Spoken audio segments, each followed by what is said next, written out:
My name is Rhapsody, and welcome back to Desktop Dungeons. I think it's probably a good idea to take our new our thief out for a run. The thief has Stabber, deals 30% extra damage to enemies with full health. Hoarder gains 30% more items on the dungeon map, and Survivor, all health mana potions restore both health and mana. Let's go. Ooh, wanna fight to begin with. Love that pickup. All right, let's get wanna fight. Wanna fight summons a existing enemy for 5 mana, adding a slow debuff to them. No blink, retreat, or retaliation. Strikes second and gives you bonus XP. It's on the hotkey S. So that's really good. The only problem is we need to be guaranteed that we can kill the enemy that gets summoned to us in a single hit. It will only summon enemies of our equal level if there are any on the map. Otherwise, it'll try and summon lower. So now I've got a burn Dayraz as well, and I got an extra mana. So now I have the ability to burn Dayraz as well as Wanna Fight. The only thing is, if I summon with Wanna Fight and then burn Dayraz, I'll remove the slow debuff from them. I'm almost certain about that. But let's try it. So it is, Wanna Fight is on 2, 3. Oh, they're on, oh yeah, that's gonna make it easier then. 2, so summon the enemy here. I hit you with a 3, yeah. And now they're no longer slowed, so I'm not getting bonus EXP out of killing them anymore. So what I really want to do in this kind of a scenario, there we go. Actually, oh, you're not even able to heal right now, are you? That's not what I was hoping for. Whenever possible, get back to full health before fighting the next monster. Obviously, for me, that makes sense because I get 30% extra attack damage when I am in that position. Biceps. Boost your next melee attack by 30% damage. Strikes erode 3% resistance. That is of the enemy's resistance at the time.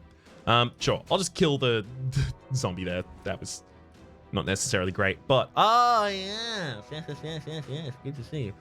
Let's get the Wanna Fight out. Perfect.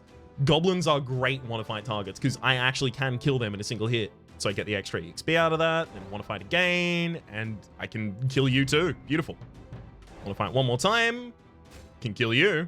Wanna Fight another time, can kill you. You can see why this is particularly valuable, right? Because I'm just eking out extra experience while I'm doing it. Ooh, another copy of Wanna Fight. That's very easy for me to destroy. So is Burn Dayraz. Yeah, let's throw out a Wanna Fight. Yeah, that was the worst case scenario for me, that it brings that enemy. I'm gonna hit you and then go for another Wanna Fight. Dang. So 4? Do I get 4 more damage from Biceps? Nope, I'm 1 short. I'm gonna go explore and bop someone else with this, I think. There we go. We'll destroy that Biceps. Now we can come down here, and then Biceps would be enough. I think.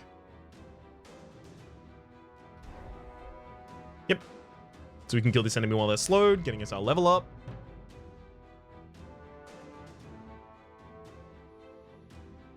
Let's explore a little more of the dungeon down here. See if that helps us at all. Ah, yes, there's an enemy stuck in there that I'm going to have to summon out. Okay, let's summon you out with a summon. Beautiful. So that's what I was talking about in the last episode when there was an enemy off screen that I couldn't hit with the warrior. Wanna Fight would have brought them into range. And then I hit you, and you've dropped a fine sword. A mighty fine sword. By the looks of it, it could probably add about 4 base damage or so. And because most of our things are percentage increases on our base damage, that is a huge, huge increase for us. So I Wanna Fight to bring this enemy in, and then I Biceps to have the ability to kill them in a single hit. Then I'll go exploring until I get enough mana back. I'm also gonna pick up all these potions I've been leaving.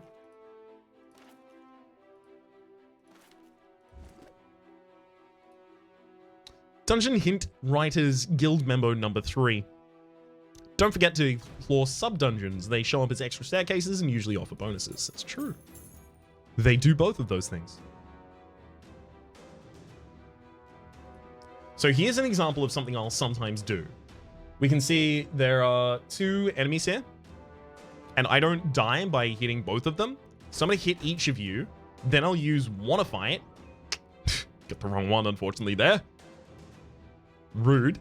I'll hit you, and then I use Wanna Fight again.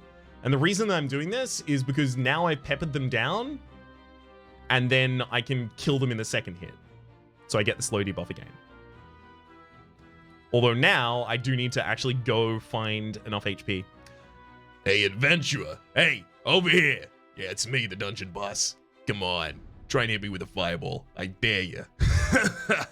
You suck. Regards, Vince the Invincible.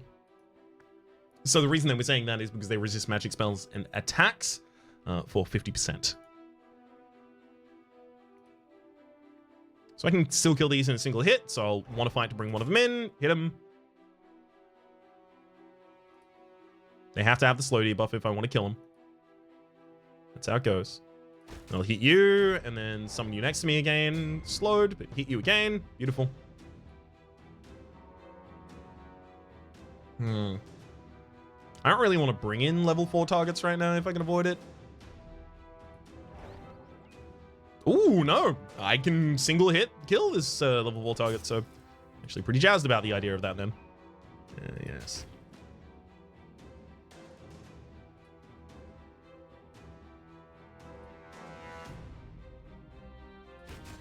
Hit you, teleport you, hit you.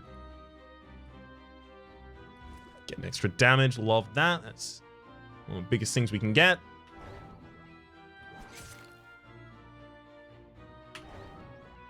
I love slowed goblins.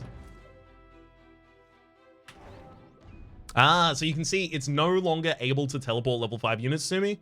Apparently it can't teleport the boss right now. And it surprises me. Is the boss the lowest priority for teleportation then?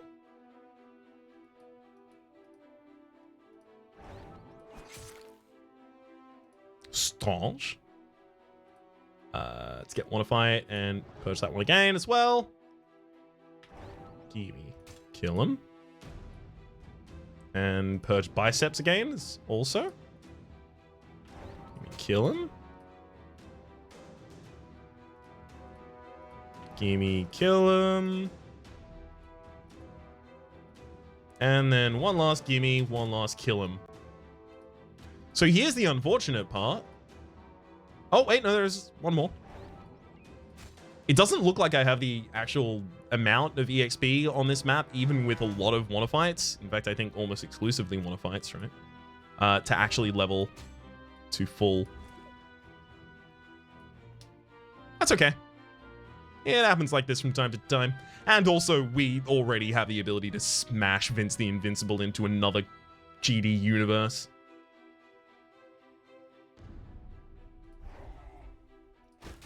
There you go, Vince. Got that. Get the gold out from behind you. Exit with the goat horn. 8 minutes. Nice.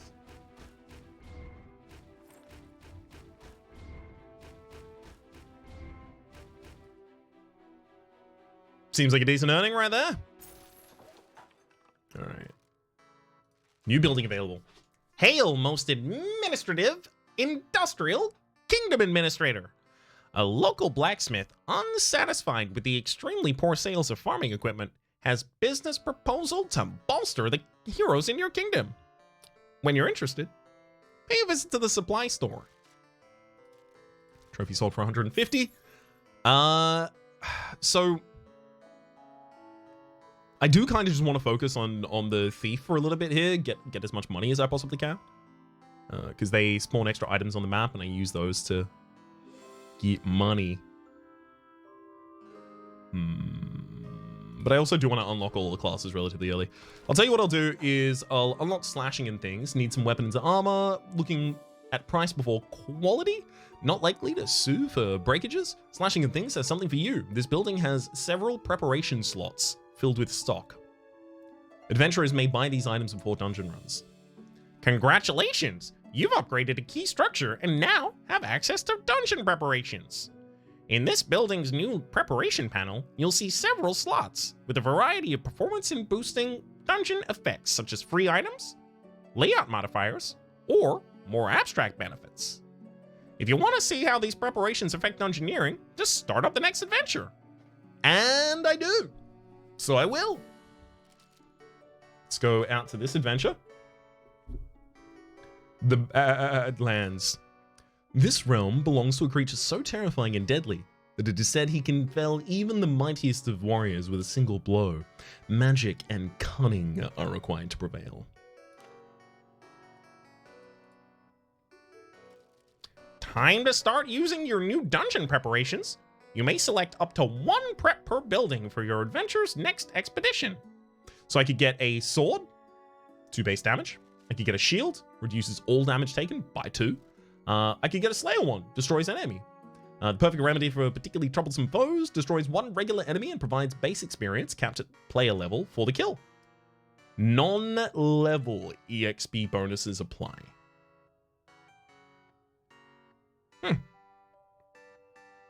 Neat.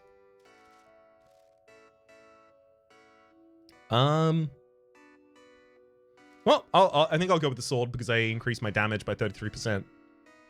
You'll be charged a small amount of the kingdom's gold for each preparation. Your list of active preps is shown here. Here we go. Let's go out into a dungeon. I'd love to see a wanna fight super early on or something like that again. Kill an enemy before I walk away. Maybe before I walk away. I'm least likely to be able to eke extra value out of meat men, so I'll hit them before I walk then. Try to make sure I get as much value as possible here. Take that mana potion, and we've got Enderswall. Destroy a dungeon wall and gain a temporary 20% physical resistance boost. This effect will stack.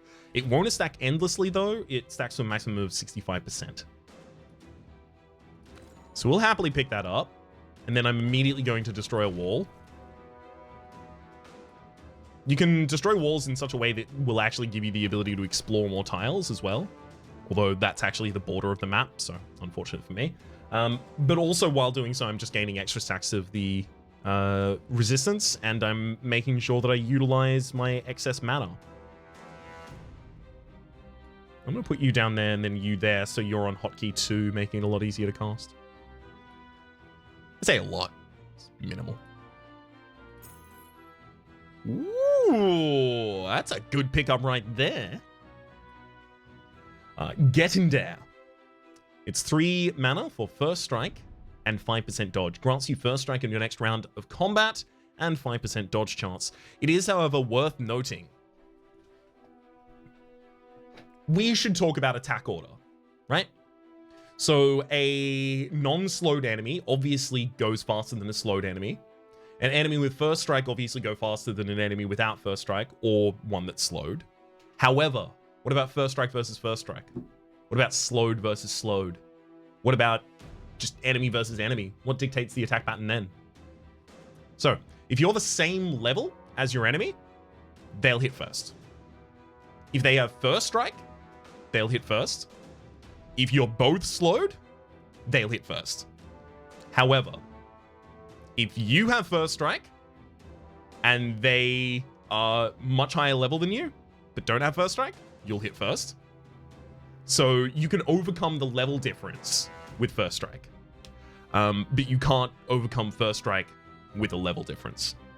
And then slowed overcomes everything except for if you are also slowed. So that is not an excellent, that is a really rough way of explaining it, and I'm certain it didn't help.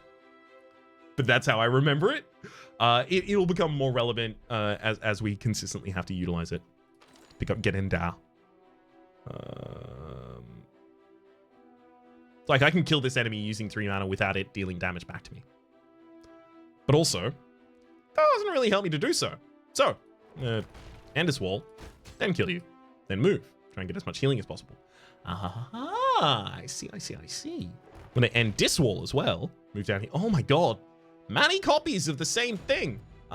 These can't, like, join or anything like that, so I'm just gonna trash you Pick you up, and then immediately trash you. Pick you up, and then immediately trash you, gaining ourselves some nice damage bonuses. Let's use Endoswall that again. Trying to make sure that I get as much value out as possible. Nice. Nice, nice.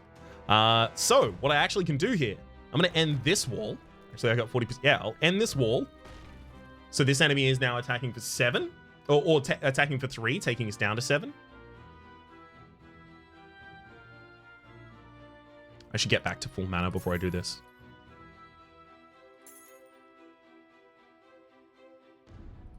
Is that even going to work? So I have a plan to try and kill this zombie. It's, I attack the zombie right now. And then its next hit tries to do 7. But I end a wall, and then I attack it again, and then I first strike it to kill it. So, attack. I end this wall. I attack not dying. And then I use 3 mana to get in there and kill the enemy. So these are the kinds of things you do, like, to try and creatively account for level differences. Obviously, you can use things like potions, but a lot of the time you want to save as many of the potions as you possibly can for the boss at the end of the stage, because sometimes you can just get through the boss by healing. Just by attacking and healing. So yeah, you can see here, I'm higher level than this character, but it still hits me first. Even if actually, I'll just do this for fun. Oh, hang on. Even if I cast Get In There, they also have first strike, so they still attack first. So the only way you can overcome someone else's first strike is to remove it, and you can remove it by applying Slowed, because Slowed guarantees they attack second instead. Savvy? All right. I feel like I'm getting a little bit too much on the tutorializing side of things, so I'm going to get back into the gameplay a wee bit here. Thank you for your patience. Dungeon Hint Writers Guild member number 5. To destroy items and convert them to stat boosts, drag them to the conversion icon at the bottom of the panel. We've seen that many times prior. I'm just going to do exactly the same plan here. Ooh. Ooh, as it turns out, exactly the same plan won't work here. However, with one more space worth of exploration, it will. Because now I attack you, and then I just get in there for the first strike. Get that kill. Attacking a level 3 enemy. Destroy the Endoswall again. So we found 3 copies of Endoswall, 2 copies of Get In There. Or was it 3 copies of one? Can't recall necessarily perfectly, unfortunately.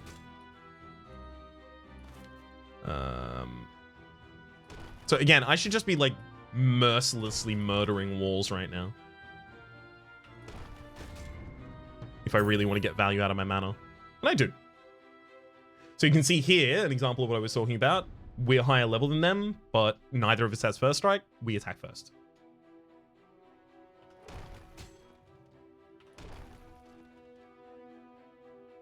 Here we wouldn't attack first, but we can. Saving ourselves a lot of HP. Urchpa. I don't have a death resistance set up or anything like that. But I can actually kill this zombie right now. Attack. Attack. Attack first. Get him. I think I'll do it again to this one. So how I had to set up for that is destroy some walls to gain some defense. And then I only need a quick one against you, right?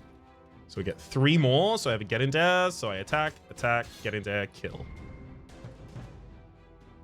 So here I'm currently leveling up off of the fewest enemy monsters, basically. Burn Day Raz actually might be important for the final. Oh, never mind. We'll definitely destroy that one. Should be destroying walls this entire time as well, by the way, but I'm kind of treating this not necessarily as stringent as I otherwise might, because it's also still like a very early mission. If monster is higher level than you, it will give bonus experience. Fight them carefully using helpful equipment and it'll rock up your levels. I actually forgot that point. I knew that it was important to fight enemies higher level than you. I forgot why. I'm glad the game saw and was like, Raps, I got this one. Thanks, game. Thanks. Let's get this meat man. And then ends his meat plan. This passage has the ability to go down here. Nice. However, we know that there's an enemy down here, right? Let's destroy this wall and start going down and see what's up. What? There's not an enemy down there, but there's a bunch of gold instead? All right. Down to clown with that. We'll see the rotation wheel in a bit. Don't worry, I'm pacing myself. Yeah, hit you. Oh, no, not gonna destroy you as a wall.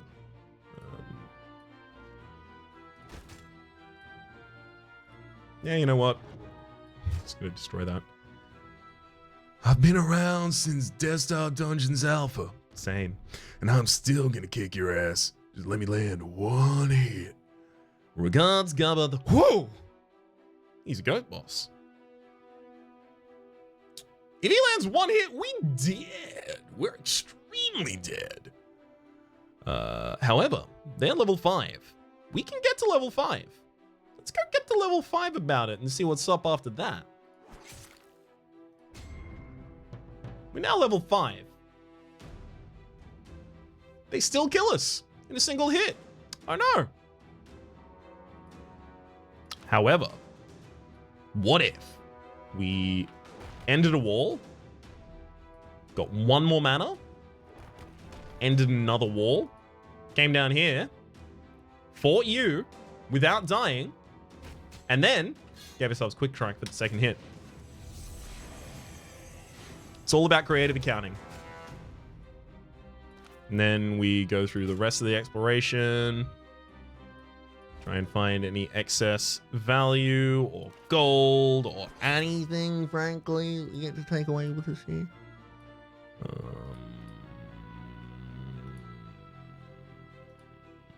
Looks futile, but maybe if we break through some things, we would find something. Does not appear so. Then bounce.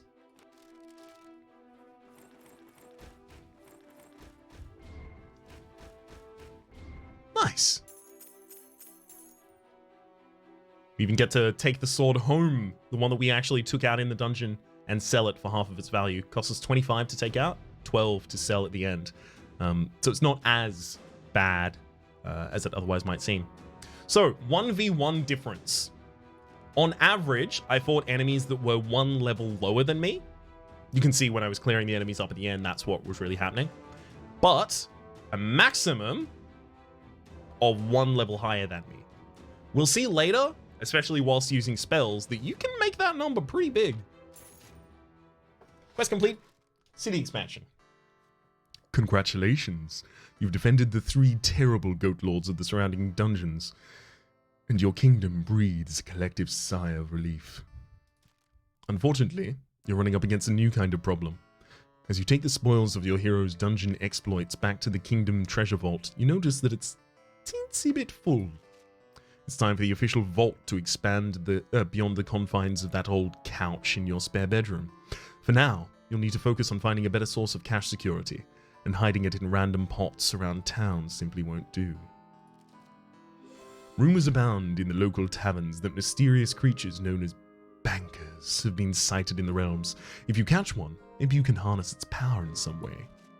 Reward a new dungeon, and we've sold a trophy here. Now that you're going further afield, quests and dungeons are becoming accessible from the map screen. Click on the tavern to prepare for your next adventure. Field reports say that a well-dressed creature has been sighted in the Den of Danger, allegedly trying to assess its value on the real estate market. It's said to be somewhat magic-resistant and very prone to financial jargon. Challenge and defeat the banker roaming there. We may be able to unlock some of its financemancy secrets. Although Venture Cave is well known as a gathering point for deadly adventure-slaying beasties, adventurer-slayable beasties, it also tends to be a meeting point for dubious dealers and goods smugglers.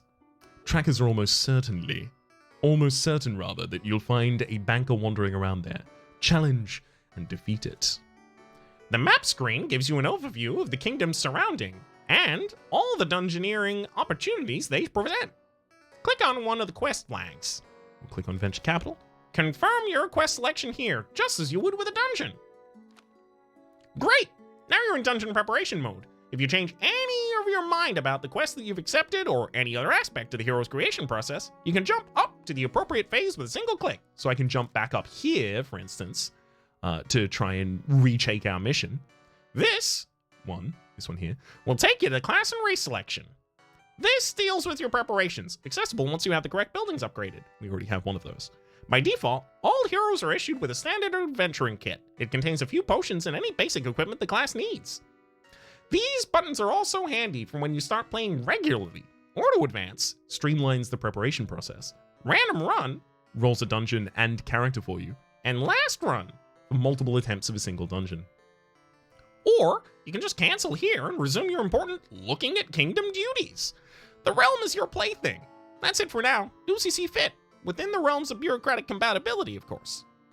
We'll hit that cancel, because for the moment, as I said last episode, we're keeping these episodes at a tight between 20 and 30 minutes long, which is going to make it a lot easier to have this as a daily series and, I don't know, maybe do another short series. I don't know. I haven't decided yet, but for the moment, my name's Rhapsody, the name of the game. There's been Desktop Dungeons Enhanced Edition. You can find in the playlist down. You can find a playlist in the description down below with all of my content in the game, past, present, and future. If you do like the videos, please click like. It does help me get my content out to new people, and it truly matters far more than you can be made aware of. Even if I took the whole video to say. Hopefully you've been enjoying yourselves, and hopefully we'll see you tomorrow.